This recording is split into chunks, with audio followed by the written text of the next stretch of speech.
ഇപ്പോൾ അഡ്വക്കേറ്റ് നാഗരാജ് നമ്മോടൊപ്പം ടെലിഫോൺ ലൈനിൽ ചേരുകയാണ്. താങ്കൾ ഈ റിപ്പോർട്ട് ഏതായാലും താങ്കളുടെ കയ്യിലും കിട്ടിക്കാണും. പരാതിക്കാരൻ പറഞ്ഞതെല്ലാം കള്ളമെന്ന അന്വേഷണ ഉദ്യോഗസ്ഥൻ സ്ഥാപിച്ചെടുക്കാൻ ശ്രമിക്കുകയാണ്. പക്ഷേ പരാതിക്കാരന്റെ മൊഴി പോലും എടുത്തിട്ടില്ല എന്നതാണ് വൈചിത്ര്യം. അതെ അതെ അതെ അതെ അതായത് ഇത് ഈ കേസ് അത് എന്റെ മൊഴി ഇതുവരെ എടുത്തിട്ടില്ല. അപ്പൊ ഇത് പല പ്രാവശ്യം ഞാൻ കോടതി പറഞ്ഞു. അപ്പോഴും എന്നിട്ടും ഇവർ പറഞ്ഞു ഞങ്ങൾ അന്വേഷിച്ചുകൊണ്ടിരിക്കുകയാണ് ഇങ്ങനെയാണ് പറയുന്നത്. എന്നിട്ടും അവര് മൊഴിയെടുക്കാതെ, അതാണ് കോടതിയുടെ ഓർഡറിൽ എഴുതിയിരിക്കുന്നത്, മൊഴിയെടുക്കാതെ ഈ നാഗരാജ് പറയുന്നത് കള്ളം എന്ന് പറഞ്ഞ് റിപ്പോർട്ട് കൊടുത്തു. അപ്പൊ അതുകൊണ്ടാണ് കോടതി ഈ റിപ്പോർട്ട് തള്ളിയതിന്റെ റിപ്പോർട്ട് പറഞ്ഞത് ആ പരാതിക്കാരന് മൊഴിയെടുക്കുകയോ പരാതിക്കാരന് പറയാനുള്ള ഒരു അവസരം കൊടുക്കുകയോ നിങ്ങൾ ചെയ്യാതെ പിന്നെ എങ്ങനെ നിങ്ങൾ പരാതി കള്ളമെന്ന് എങ്ങനെ പറയാൻ പറ്റും എന്ന് കോടതി ചോദിച്ചത്. അത് മാത്രമല്ല ഇത് ലീഗൽ അഡ്വൈസറെ മറികടന്നുകൊണ്ടാണ് ഇവര് രഹസ്യമായിട്ട് ഫയൽ നീക്കിയിരിക്കുന്നത്. അതായത് സാറിന് വിജിലൻസ് ഒരു കേസ് അന്വേഷിക്കുമ്പോഴത്തേക്ക് വിജിലൻസ് വെരിഫിക്കേഷൻ ആണ് നടത്തിയത്, അന്വേഷണം നടത്തിയിട്ടില്ല, വെരിഫിക്കേഷൻ. അതിൽ തന്നെ വിജിലൻസ് ഡിവൈഎസ്പി കഴിഞ്ഞ എസ് പി ഈ റിപ്പോർട്ട് ചോദിക്കണം ആരോട്, വിജിലൻസിന്റെ ലീഗൽ അഡ്വൈസർ. അതിൽ ഇപ്പോഴത്തെ പോസ്റ്റ് പബ്ലിക് പ്രോസിക്യൂട്ടർ എന്നാണ് പറഞ്ഞത്. മുമ്പത്തെ പോസ്റ്റിന്റെ പേര് വിജിലൻസ് ലീഗൽ അഡ്വൈസർ. ആ ലീഗൽ അഡ്വൈസറുടെ ഒപ്പീനിയൻ ചോദിക്കണം, ലീഗൽ ഒപ്പീനിയൻ.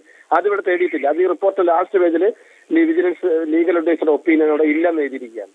അതായത് ഇവരെ കൊടുത്തിട്ടില്ല. അപ്പൊ ഒന്നിൽ സർക്കാർ അഭിഭാഷകർക്ക് ഇത് കൊടുക്കാതെ രഹസ്യമായിട്ടത് പിണറായി വിജയന്റെ കൈവശം എത്തി. ഇതിനെ ക്ലീൻ ചിറ്റിനെ അംഗീകരിച്ചുകൊണ്ട് മുഖ്യമന്ത്രി അങ്ങനെ ചെയ്തിരിക്കുക. ഈ വിവരാവകാശ പ്രകാരം ഒന്നും ചോദിക്കുമ്പോൾ ഈ റിപ്പോർട്ട് തരാതിരുന്നതും ഇതുകൊണ്ടൊക്കെ തന്നെ ആയിരിക്കണം. അടിമുടി വെള്ള പൂശുകയാണ്, ഈ പറഞ്ഞ നടപടിക്രമങ്ങളൊന്നും പാലിക്കാതെ അല്ലെങ്കിൽ ഒട്ടും അന്വേഷണം പോലും നടത്താതെ തയ്യാറാക്കിയ റിപ്പോർട്ടാണ്. അതുകൊണ്ടായിരിക്കണം ഇതിന്റെ ഒരു പകർപ്പ് തരാൻ പോലും തയ്യാറാകാതിരുന്നതല്ലേ?